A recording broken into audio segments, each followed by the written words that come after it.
Hello बच्चों, once again very good morning, have a nice day. क्योंकि मैं फिर से आ गया आपके अगले लेक्चर को लेके, यानी लेक्चर नंबर 9 देख चुके हैं आप, और ये है लेक्चर नंबर 10। ये क्या है? Lecture number 10। प्रीवियस 9 लेक्चरों में आपने बहुत अच्छे से बहुत कुछ पढ़ लिया। जो लेक्चर नंबर 8 था उसमें बहुत सारे क्वाड्रिलेटरल शेप्स की हमने बात की थी, उसके सारे स्ट्रक्चर बना के समझाए थे, उनके प्रॉपर्टीज के बारे में बताए थे। लेक्चर नंबर जो 9 था उसमें हमने बहुत अच्छे से एक्सप्लेन किया था 10.4 एक्सरसाइज को। किसकी बात की थी उसमें? एक्सरसाइज 10.4।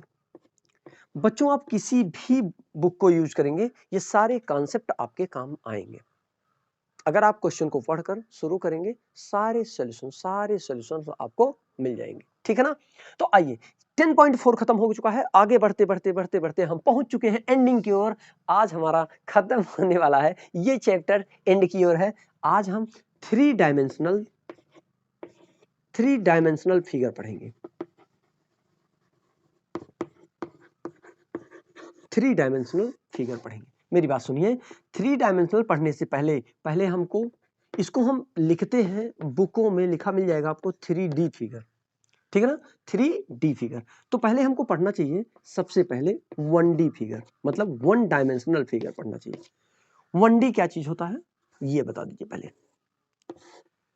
जब कोई ऑब्जेक्ट मोशन कर रहा होता है और मोशन के करते टाइम वो किसी एक स्ट्रेट लाइन पाथ पर चलता है। फिर से एक बार, जब कोई व्यक्ति गति कर रहा होता है, मोशन कर रहा होता है, अपनी पोजीशन को टाइम के रिस्पेक्ट में बदल रहा होता है, और जब वो किसी स्ट्रेट लाइन पाथ पर चलता है तो उसको हम कहते हैं 1D। क्या कहते हैं? 1D। जैसे एक लाइन है, ये 1D है।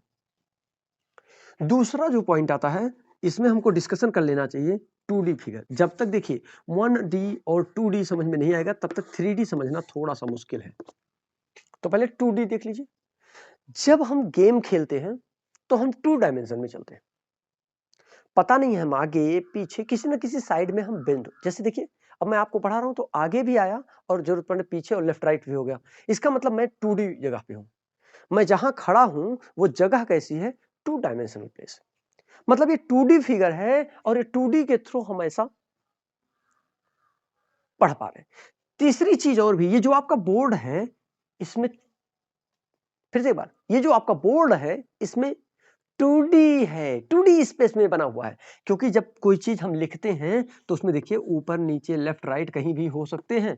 इसका मतलब ये 2D फिगर है, मतलब जिसमें लेंथ, अब समझाता हूं थोड़ा सा और समझ में आएगा, जिसमें कोई ऐसी स्पेस जिसमें सिर्फ लेंथ हो। फिर से एक बार, कोई ऐसा स्पेस, ऐसी जगह जिसमें सिर्फ लंबाई की बात की जा रही हो, लेंथ की बात की जा रही हो। ये देख लीजिए, ये क्या है? एक सीधा अगर कोई लाइन आया है तो वो क्या है?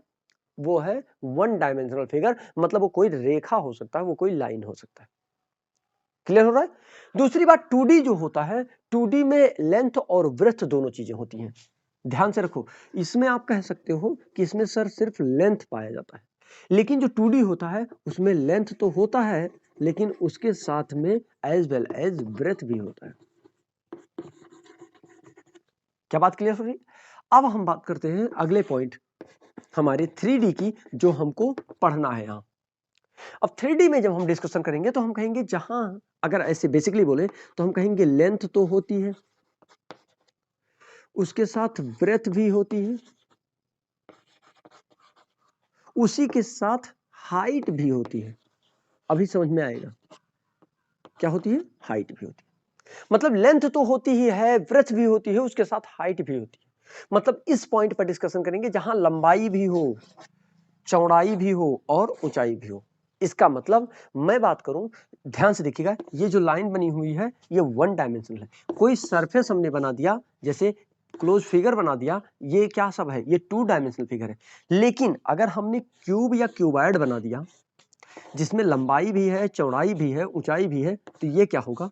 ये 3 डायमेंशनल फिगर है। देखिए, जब तक 1 डायमेंशनल, 2 डायमेंशनल और 3 डायमेंशनल समझ में नहीं आएगा, तब तक आपको कोई बात समझ में आएगा नहीं और ये चैप्टर क्लियर नहीं होगा। इस चीज पर आपको अमल करनी चाहिए। इस चीज को आप बिलीव करें कि ऐसा होता है। क्या एक्चुअली? आपको ट्रायंगल का स्पेलिंग कब याद होगा? जब आप टी जानते होंगे, आर जानते होंगे क्या है, आई क्या है, ए क्या है, एन, जी, LE, ये आखिर है क्या?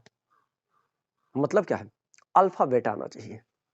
तो जब तक ये अल्फाबेट नहीं आएगा तब तक आप नहीं समझ पाएंगे। डायरेक्ट आप 3 डायमेंशनल फिगर में समझाऊं तो समझ में नहीं आएगा। अब मुझे लगता समझ में आया कि अगर मैं सीधी सी बात करूं, कोई रेखा ले लूं तो वो क्या है, कोई लाइन ले लूं तो वो क्या है, एक 1 डायमेंशनल फिगर है।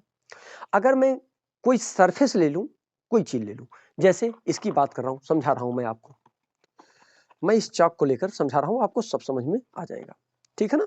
बस थोड़ा सा धैर्य बनाए रखें।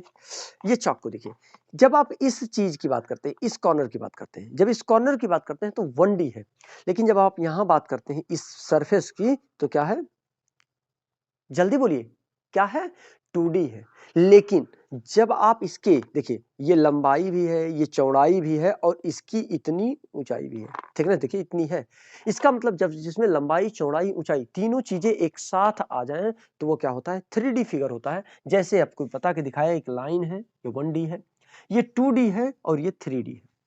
अब इसके शेप का ब्रीफ डिस्कशन हमने कर दिया है और अब हम कुछ स्पेशल पॉइंट आपको बुक में दिखाएंगे और इसका फिगर देखिए, आप फिगर देख करके आपको अच्छे से समझ में आएगा। देखिए, क्योंकि इसको पढ़ाने का मतलब समय ज्यादा लगेगा फिगर बनाने में, तो फिगर बनाने में टाइम लगेगा और वो टाइम देने का क्या मतलब है, अगर वो हमारे लिए है ना, वैसे ही और उतना अच्छा बना भी नहीं पाएंगे, है ना, इजिली, या तो बहुत जल्दी जल्दी बनाएंगे तो खराब ही बनेगा। तो देख लीजिए आप यहाँ, तो देखिए यहाँ क्या बना हुआ है, क्यूब बना है। क्यूब मतलब जो स्क्वायर आपने पढ़ा है उसी में लंबाई, चौड़ाई, ऊंचाई तीनों बराबर हो जाए, length equal to breadth equal to height, अगर तीनों इक्वल हो जाएगा तो क्या हो जाएगा, वो क्यूब होगा। दूसरा पॉइंट हमारा क्यूबाइड, अगर लेंथ दूसरा हो, ब्रेथ भी दूसरा हो, मतलब चेंज हो और हाइट भी चेंज हो तो उसे हम कहते हैं क्या, क्यूबाइड। क्या कहते हैं, क्यूबाइड। क्या कहते हैं, क्यूबाइड। मतलब मैच बॉक्स जो है आपका, माचिस जो है वो क्या है, क्यूबाइड है। ये क्या है, क्यूबाइड है। ये क्या है, क्यूबाइड। लेकिन जो आपका लूडो वाला पासा है, डाइस, जो लूडो डाइस है वो क्या है, फिर से बोलिए, क्यूब है। क्या है, क्यूब है। वो क्यूब के शेप का होता है, उसमें लेंथ, ब्रेथ, हाइट तीनों बराबर होती है, जिसमें लिखा रहता है 1 2 3 4 5, एक एक सरफेस पर 1, एक सरफेस पर 2, एक सरफेस पर 3, दूसरे सरफेस पर 4, अगले सरफेस पर 5, अगले सरफेस पर 6। जो लिखा होता है वो कैसा फिगर होता है बेटा, जल्दी बोलिए, वो क्या होता है, मतलब क्यूब होता है। और ये डस्टर जो है, लंबाई कुछ और है, चौड़ाई कुछ और है, ऊंचाई कुछ और है, इसलिए ये क्या है, क्यूबाइड। क्या बात मेरी समझ में आ रही है? तो इस तरीके से हमने ब्रीफ डिस्कशन आपसे कर डाला इस पॉइंट पर, ठीक है ना? तो ओके, अब हम बात करते हैं आपकी इस फिगर की, और ये फिगर आपको बहुत अच्छे से समझ में आ रहा है। ये लेक्चर नंबर 10 चल रहा है। आप स्टडी करते करते करते करते पता है आप कहाँ पहुंच गए हैं और कहाँ स्टडी कर रहे हैं? पहुंच गए हैं चैप्टर के एंडिंग में और पढ़ रहे हैं आप कौशलेंद्र पांडे एजुकेशनल एकेडमी के ऑनलाइन प्लेटफॉर्म पर। बच्चों, अगर आप ऐसे ही इंटरेस्टिंग वीडियोस देखना चाहते हैं तो आपको प्ले स्टोर पर जाना चाहिए। कौशलेंद्र पांडे एजुकेशनल एकेडमी नाम का एक एप्लीकेशन है, उसे इंस्टॉल करना चाहिए। इंस्टॉल करके अपना नंबर डाल करके ओटीपी आएगा, रजिस्टर कर ले और अपना नाम मेंशन कर दे और कॉल कर ले 9670677555 पर और एंजॉय करें किसका, उस एप्लीकेशन का, ठीक है ना? तो पढ़ने का बहुत अच्छा प्लेटफॉर्म है, अभी इंस्टॉल करें। Thank you. अब आइए शेप पर आते हैं। तो ये देखिए, पहले क्यूब है, दूसरा क्यूबाइड है, तीसरा ट्रेपेजियम प्रिज्म है। प्रिज्म जो होता है वो ट्रेपेजियम के शेप का होता है। अगला देखिए, पेंटागन प्रिज्म है। पेंटागन मतलब 5 साइडें जिसमें होती है, पेंटागन शेप की, उसे ट्रायंगुलर पिरामिड है, स्क्वायर पिरामिड है, ये देख लीजिए आप, रेक्टेंगुलर पिरामिड है, पेंटागोनल पिरामिड है, सिलेंडर है, कोन है, स्फेयर है, सर्कल है, ये सब क्या हो, स्फेयर है। आगे देखिए, क्यूबाइड है, क्यूब है, सिलेंडर है, कोन है, ट्रायंगुलर पिरामिड है, स्क्वायर पिरामिड है, ट्राइएंगुलर प्रिज्म है। इस तरीके से इन सारे फिगरों को आप देख करके एंजॉय कर सकते हैं और इसके बाद ये चैप्टर हो जाता है फिनिश। ये चैप्टर आपका बेटा खत्म हो गया। फिर हम ये चाहेंगे कि जब हम आएंगे अगले लेक्चर में तो हम एक नए चैप्टर के साथ, एक नई धमाल के साथ फिर मिलेंगे, ठीक है ना? तो आई होप कि आपको मजा आ रहा होगा और अगर आपको बेनिफिट मिल रहा है इसका तो आप अपने फ्रेंड के साथ शेयर करें। एक चीज, मेरे उत्साह को बढ़ाए रखने के लिए आपको एक छोटा सा कमेंट लिखना चाहिए। सर, लेक्चर कैसा लगा, सिर्फ इसके बारे में बताइए, लेक्चर कैसा लगा। एक चीज, दूसरी चीज, अगर आपको कोई क्वेश्चन समझ में नहीं आया तो वो तुरंत कमेंट करके क्वेश्चन नंबर पूछ लीजिए हमसे, तुरंत बताऊंगा। जैसे आप पूछेंगे अगले लेक्चर में आपका सोल्यूशन आपके हाथ में। ओके, फिर मिलते हैं अगले लेक्चर में, तब तक के लिए all the very best. Thank you so much. और एंड टू एंड देखते हुए पहले लेक्चर से 10 लेक्चर तक पहुंचने में आपको जो भी समय लगा, आपकी यात्रा जितनी अच्छी, सुखद और जितना ज्ञान मैंने डिलीवर किया, अगर आपने उसको बहुत अच्छे से देखा होगा, सुना होगा, पढ़ा होगा, तो आप ग्रहण कर चुके होंगे, आपका नोट्स भी कंप्लीट हो चुका होगा। इसलिए एंड टू एंड देखने के लिए बहुत बहुत धन्यवाद और हम आपके उज्जवल भविष्य की कामना करते हैं। All the very best.